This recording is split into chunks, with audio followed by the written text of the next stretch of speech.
are now listening to the War Report Podcast Network.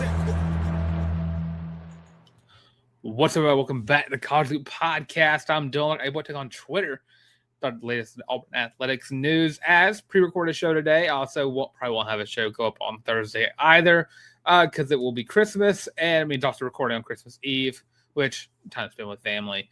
So if I don't see you between now and then, Merry Christmas to everybody. But as we get into today's episode, today's topic, of course, I've already mentioned my frustrations with the NCAA transfer portal and how hectic and chaotic and utterly stupid it has become over the past few years of its existence.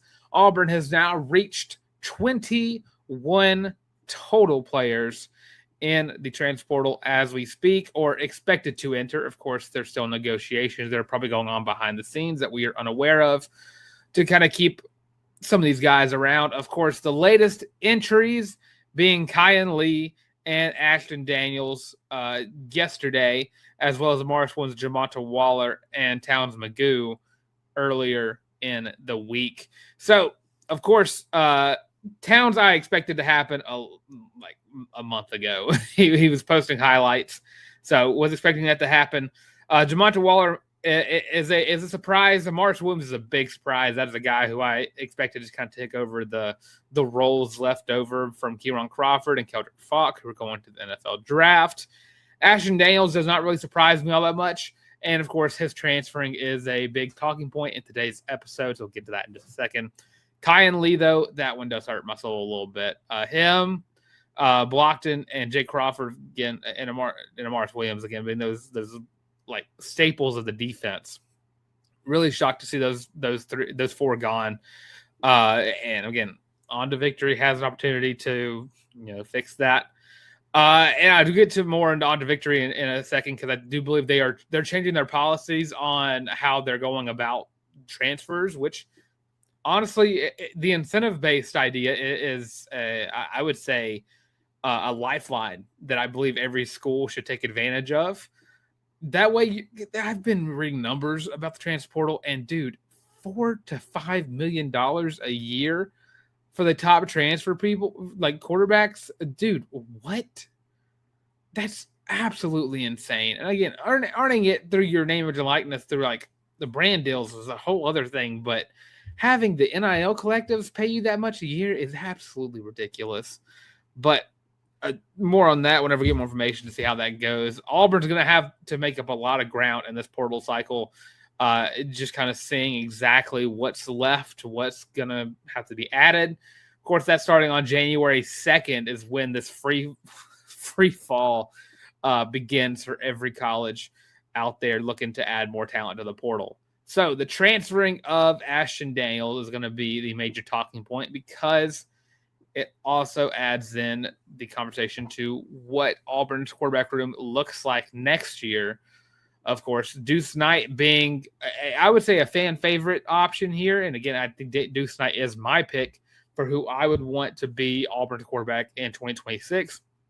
But Byrum Brown, of course, the USF quarterback, who is a part of a very prestigious club of the 3,000-yard passer, 1,000-yard rusher club.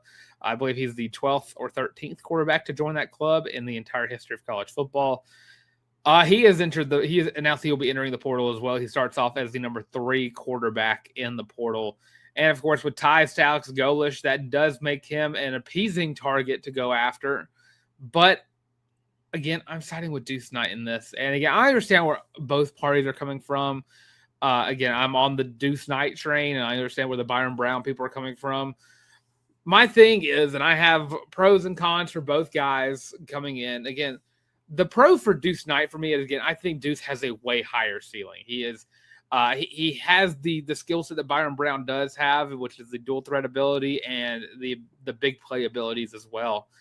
But he's a younger guy doing this, and being a 5-star, and you have 4 years of eligibility ahead of you, and again, probably won't need the whole 4 years if he pans out to the length that we all know he can. It kind of builds off the con of Byrum Brown there, and it's only a 1-year guy. And with how talented Deuce is, and again with the volatility of the portal and just how hectic it gets, there's no promises on whether or not the sitting out for a year behind a 1-year guy is going to keep a quarterback on your roster anymore. There's it's not a thing anymore. You very rarely see it happen. Again, 1,000 players are going to enter the portal this cycle. And again, there's not going to be a lot of them that find homes. They're going to have to go D2, FCS, lower and lower down on the totem pole because, again, it's so saturated. Again, it feels like printing money. The portal feels like printing money in the sense of all of these quarterbacks enter the portal all at one time, and it just makes the position less valuable. It makes recruiting high school wise less valuable because, again, you can't. It's an issue Auburn's been doing for the past 3 years now. Is just going after a portal guy.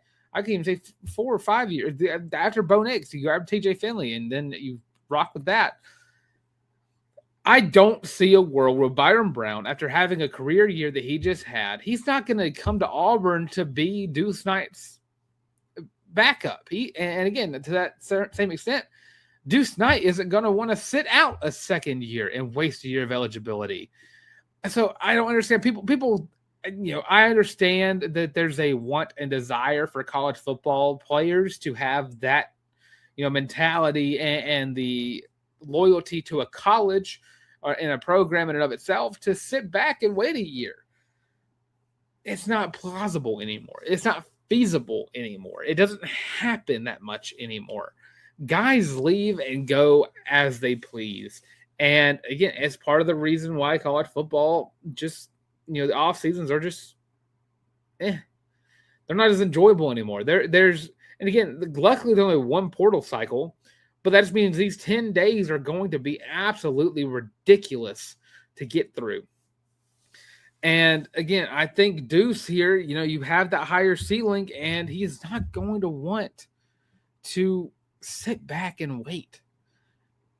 Deuce has, taken in the moments. That Mercer game where he had 6 touchdowns, 4 rushing touchdowns in a game, absolutely ridiculous. You think he's going to have a game like that and show you what he can do, show you how talented he can be, and he's going to sit back and wait another year? No. If you bring in Byrum Brown and you give Byrum Brown the job, Deuce Knight will not be back at Auburn in 2027. It's not going to happen. And again, to that same extent, if you bring in Byrum Brown, you start Deuce Knight, then Byrum Brown is going to have wasted his last year of eligibility when he could have went to another school and balled out and went to the NFL draft. Yeah, Byrum Brown is a very, very talented quarterback. 3,000 yards is no laughing matter, and 1,000 yard rushing data onto that. This is a guy who can play football. And you always feel better about the guys that you bring in through high school and you're able to develop as the years go along. Golesh has done a very good job of developing quarterback talent.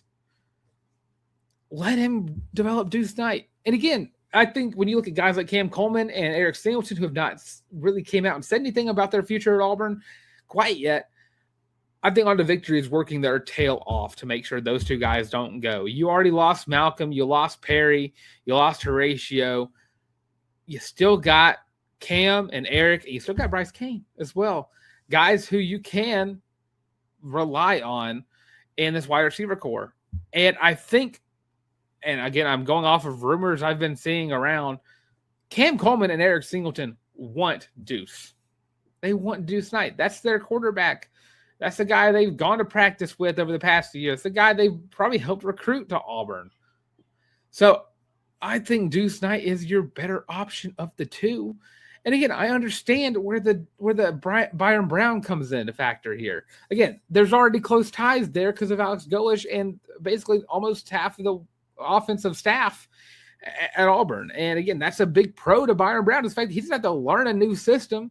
He knows what Golesh is going to be running. He knows what his OCs are going to be running. He knows what Cody Burns wants to do with this offense. And again, I think Byrum Brown is a step above like Peyton Thorne and Jackson Arnold because, again, Peyton Thorne had a good year at Michigan State, but the regression from year 1 to year 2 was obvious. And we've talked about it before Whenever Peyton Thorne came in from Michigan State, we talked about the regression and how Hugh Freeze could have fixed him. Didn't happen, but we saw it happen. There was a regression at Michigan State. Jackson Arnold, regression from high school. You don't have that complaint with Byrum Brown. It's been an improvement after improvement. Dude came back from an injury and balled out. And he beat Florida last year in Gainesville. And whether or not you believe Florida was a bad team or not, USF going into Gainesville and beating Florida is still unheard of, regardless of how good or bad that Gator team is or was. But, and again, I think, I would love to see exactly what the NIL evaluations are for all of these guys. And again, Byrum Brown has a 1.6 per on 3. I think Auburn's best option right now for the transfer portal when it comes to quarterbacks is you stick with Deuce and you bring in a guy who is experienced, but not experienced to the fact where he's just kind of been around a lot. Don't go after like a TJ Finley. Don't go after TJ Finley at all. Get a guy who kind of like what you did with Ashton Daniels this year. A guy who can help mold Deuce Knight to a better quarterback. Get a guy who is, he's probably been a starter at one point in his career, but maybe he just, worse for wear, just didn't have a great ending to his career. He just needs a fresh place to land for a little bit. So get a guy like that. Get a junior or a senior. AJ Swan at App State. I'm scrolling through this. AJ Swan wouldn't be a bad option, dude. He's a guy who the NFL it feels like a stretch for a guy. But again, if you just get a guy that can be a mentor for Deuce, that's a perfect outlook for a transfer quarterback. You go into this season and you have Deuce Knight. And again, On to Victory is probably working their butt off, and he might cost a lot in NIL. But I think having a guy who you can put your offense on, and he's a guy with 2 years of eligibility at the minimum because he might go to the NFL draft if he balls out. But you do a lot for not only your team and your recruiting, but you do a lot for the fans as well. And you put a lot of trust in the guy who, we've all seen the talent on display. We've seen what Deuce Knight is capable of. And the skill set is not that far off from Byrum Brown. The only difference is Byrum Brown is a more proven quarterback because he's been around the block. He's been starting for a couple of years now, and he's balled out at the highest level. And believe me, Byrum Brown is going to do wonders wherever he goes. He is going to be a NFL quarterback by the end of next year. But I don't think that 1 year of Byrum Brown is worth the loss of Deuce Knight. I think Deuce has so much talent behind him. He is, a guy who you can look at and he's going to be a star. And he is going to be a quarterback that will look down the lines and can see the makings of something great. And again, I don't know if Heisman's in that current conversation yet. I need to see a lot more of Deuce. I need to see a year of Deuce as the starting quarterback to really fall behind that. But again, Deuce Knight will have, if you give the keys to Deuce Knight, I fully believe that Cam Coleman and Eric Singleton will be his 1 and 2 going into this season. And if Deuce has Cam Coleman, and again, Cam Coleman has been balling out at Auburn these past 2 years. Since he walked on the campus, he was balling out. And he's able to do that with Jackson Arnold and Peyton Thorne at quarterback. Get him a good quarterback and see what happens. We saw it happen with Ashton Daniels, and he balled out versus Vanderbilt. Again, Ashton Daniels is going to ball out for someone else. But again, I just fully believe that the best possible solution for Auburn going forward is to hand the keys to Deuce Knight, let him cook for 2 years, send him off to the NFL, and then you have a whole other batch of guys that you have been developing through these recruiting cycles, and they can easily step into the offense and pick up right where Deuce left off. But the thing with Byrum Brown is if you bring him in, you have 1 year with him, and he'll be developed. He'll know how to run the scheme very well. but you won't have anybody directly behind him that you can do that. You're going to put yourself in the kind of situation as you were last year. You have the 3-star quarterback you flipped from USF, and now you got to pick up 2 portal quarterbacks. You got to pick up another one right after Byrum Brown. You're going to be sitting there scrambling to find the diamond in the rough that you're able to find with Ashton Daniels. And you can just rely on having the redshirt freshman right there.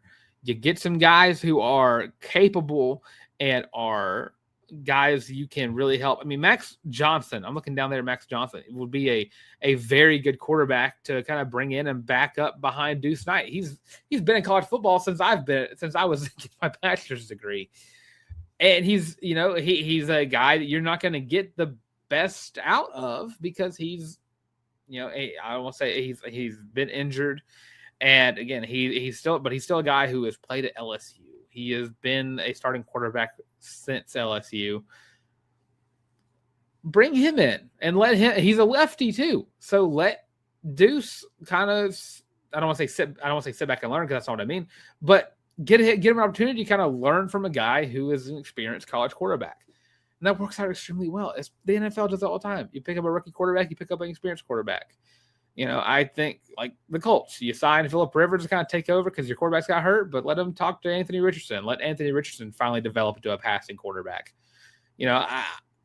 That's where I think Auburn should go in this portal cycle. Again, there's a lot of positions of need, man, and it's not worth spending all the money in the world to pick up a couple of quarterbacks in the portal when you only really need one. And you don't need to get one that is extremely expensive to grab. You need a running back. You need a couple receivers. You need offensive linemen. Absolutely need an offensive lineman. And you need to keep loading up on defense. Again, I trust Durkin's defensive scheme a lot. I trust the staff a lot to get it done. But you lost a lot of talent. You're losing a lot of talent. Unless you're able to flip some of these guys back over, you're going to be losing a lot of defensive talent. So focus the resources on those and then get what you can to back up your quarterback. And again, go for the experience and let him help be a second quarterback coach for Deuce Knight. And then your development of what he can be gets so much, what's like closer, and it happens so much quicker. Again, I think that there's not a bad answer here. I think just for Auburn's future, I believe Deuce Knight is the way to go. And again, I wish all the transferees the best of luck. The transfers, not transferees, I guess. The transfers the best of luck, again, unless you go to Alabama or Georgia. Ashton Daniels, I feel like if you could have managed to keep him around, I think he would have been a great backup to Deuce Knight. But again, I think he balled out enough to where he was told he can go somewhere and start. Yeah, he's been a starting caliber quarterback his entire career. He started at Stanford. He started at Auburn for a little bit. He's going to go, like Kentucky or like a smaller school that needs a quarterback. That he's going to stay in P4. I guarantee he'll stay in P4, and he's going to ball out for whoever. But you need a guy like an Ashton Daniels who can step in if they need to, but is primarily there to help out with the starting quarterback and let them ball out and just kind of be a guy for the team. So that's kind of my 2 cents on this one. I would love to hear y'all's feedback on this. Who do y'all think Auburn should start at quarterback or should go into this offseason as a starting quarterback with? Should it be Deuce Knight or spend those resources and get Byrum Brown, which could be at the expense of losing Deuce to the portal? So let me just do the comment section below. What side are you on of this debate? Is it Team Deuce? Is it Team Byrum? Let me just do the comment section below. And, of course, a quick little break. Other side of the break, we'll talk about a little bit about basketball, and then we're going to get out of here and let everyone enjoy their Christmas week. So stay tuned. We'll be right back. Are you tired of having to rummage through just clothes after clothes after clothes, looking for something to wear? Are you tired of your friends making fun of you for your terrible fashion sense? Well, do we have the shirt for you? go to thewarreport.com, get your laptop out and do it right now. Go to the shop and get your very own Feelin' Loopy t-shirt as well as your college loop hat, and you can get both of them for only $25 each. Plus shipping and handling, of course. But with that, now back to your regular scheduled program. The War Report merch or you get the College Loop merch on thewarreport.com. Go to that, I believe, the second or third page and get your College Loop hat and t-shirt today. Hashtag feeling loopy as always. But as we move on to the remainder of the show, talking about Auburn basketball, of course, not having the greatest of years, but again, it's 8-4. Can't be too upset with 8-4 record in non-con, especially with how difficult of a schedule it's been thus far. Auburn coming off of a heartbreaking 88-60 loss to Purdue, to number 6 Purdue at that. But dude, this is a team that is built to win championships. And again, I think this is, if we talk about the SEC being a great basketball conference, I think the Big Ten has kind of pulled the rug out from under the SEC this year. But they've been, every team in the Big Ten has been on fire. This is a big game from Kevin Overton, getting 22 points. Keyshawn Hall with 14. Tahad, not really a great night for him, 5. Sebastian Adams only had 2. Keyshawn Murphy had 6. And then you had about, what's that math? 11 points off the bench. Not the greatest night for Auburn. Auburn was unable to do a lot of things. And defense was one of those big things as well. Dude, Braden Smith lit up Auburn's defense, 14 assists. It was a rough game. It was an absolutely rough game. The loss comes at the expense of Auburn's ranking. Of course, Auburn for the first time in, good Lord, how long? 4 years? Unranked. It fell from 21 and completely out of it. Queens is up next for Auburn on the 29th. Should be a get-back game and a get-right game for Auburn going forward. And then after that, start of the new year on the 3rd of January, Auburn's going to be traveling to Athens to take on number 23, Georgia. My biggest takeaways from Auburn this year thus far, I mean, your losses are to the number 1, number 7, number 2, and number 6. Again, Arizona, Purdue, Michigan, and Houston could all be Final Four teams when it's all said and done. And again, Auburn is a truly tested team, and Stephen Pearl agrees with that. Auburn is tested to the max. I don't think there's a single team out there who has had a tougher non-conference slate than Auburn has this season. And again, it doesn't get much easier than that. Conference play is going to be absolutely ridiculous. Right now, Georgia's ranked, Arkansas is ranked, Florida's ranked, Alabama's ranked, Tennessee's ranked, Vanderbilt's ranked, and Arkansas is ranked as well. So you have a lot of tough teams to look forward to in your conference slate. And again, you struggled immensely versus some of these other teams that you've played already. I mean, Michigan beat you by 30. Arizona beat you by 29. And then you lost by 28 to Purdue. So size is, again, a big weakness of this team. And that's something we've talked about all offseason when it came to this roster growth. Right now, Keyshawn Murphy is your best, like your tallest dude that you got. Of course, you're losing Emeka Okprom was a big loss to the undisclosed injury. But Auburn's got to find a way to get around that going forward. I mean, again, Auburn's still a very, very good team.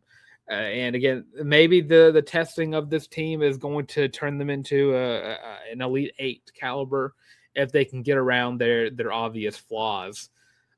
But at some point, this team's got to start playing together. And again, they've had games where they have, and then there's games like this where it's not been that. So again, going forward, I trust Auburn to still kind of get right. And again, I don't expect them to have a losing record at SEC play. But again, when it comes to like Alabama, I don't know if I feel comfortable in saying Auburn can get one back on Alabama this year. So again, Auburn basketball 8-4, unranked for the first time in a hot minute. And again, it'll be easier on the 29th, but it doesn't get much easier after that. SEC conference play is going to be very, very tough. But I trust Stephen Pearl to get this team right. I trust this team to get right themselves. There's a lot of talent on this roster. They can get the job done. Keyshawn Hall, again, it can be a SEC player of the year if he continues to ball out in the way that he does. Just need guys to keep playing together. You can't have a couple of starters just completely vanish in crunch time. You need everybody playing together as a unit. Again, 5 points, but 8 assists is big time. So getting there is going to be an uphill battle, but I think Auburn will be better for it going forward. Again, non-con is tough. It was extremely, extremely tough to get through. 1 game left. SEC play starts up. So talking about that on the other side of the year. Of course, next time I see you will be, of course, on I think that's Sunday. So I'm trying to get the date to pull up if I can get that too. So that'll be on the 28th of December, talking about, again, probably the portal again. With that being said, we're going to go and get out of here. But thank you, everyone, tuning in to Summit College League Podcast. Starts pre-recorded show. Got a busy time of the year with it being Christmas in just a couple of days. Of course, no show on Thursday with it being on Christmas Day. So with that, I'm going to wish everyone a Merry Christmas and I'll say Happy New Year probably the 28th whenever I see y'all next. But again, let me know what you think in the comments below. Who do you think should start at quarterback for Auburn, or who should Golesh go with going into this offseason? Should it be Deuce Knight or should it be Byrum Brown? Let me know what you think in the comment section below. That being said, thanks for tuning in to the Comic Con 2 podcast yet again. And as always, War Eagle.